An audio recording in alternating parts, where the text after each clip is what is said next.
Good morning. I wasn't expecting to be doing this today. I've had an email from one of the contributors on the blog with some questions about the Millennium frame this morning and asking if I would do a demo so that you can see how easy it is to do. Now, Monday is my housework day. No makeup, no editing. This is how it is. There's no script. So you're going to see all the mistakes, all the fumbles, but here goes. You take your fabric and you lay it over the top part of the bar, and you take a ruler or a piece of cardboard or whatever tool works well for you to do this job, and you press the fabric down into the groove. There we are, the groove, and then you slide the dowel along, and that traps the fabric. So we'll just do that now.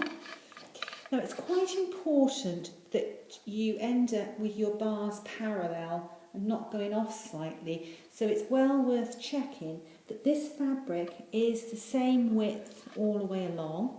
If it's not, it's very, very easy to adjust. You just take your ruler, you push your dowel down, and you can just alter that, no trouble at all, to the position that you want.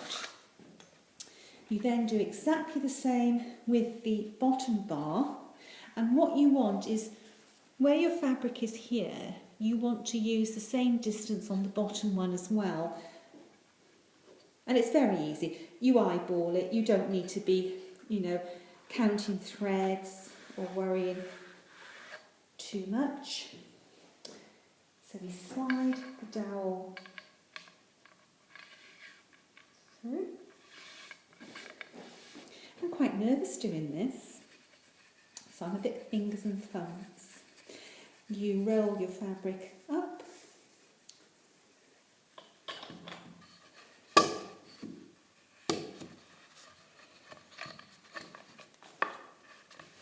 So that you have the work area that you want in between the two. Now, for most cross-stitching products, the 8 to 10 inches will be fine, and that way you're not bending over too much. It really is in front of you. If you're doing a big motif, like us girls have been doing on SDW at the moment, and you want the whole motif on show, you might like to use the medium-sized stretchers. If you were doing a piece of hardanger, you might want to have the whole area on show, in which case you can use the really long ones. These just slot in, and then they go into the top ones, and then you push them up and you just wind like this. Good exercise. Here we go. We're starting to get nice and tight now. And you can take this as tight as you want. If you like a slack tension, you just stop when it's right for you. I like it to be really nice and tight. See, that's nice and parallel. And then you have this lovely tension that is right the way across.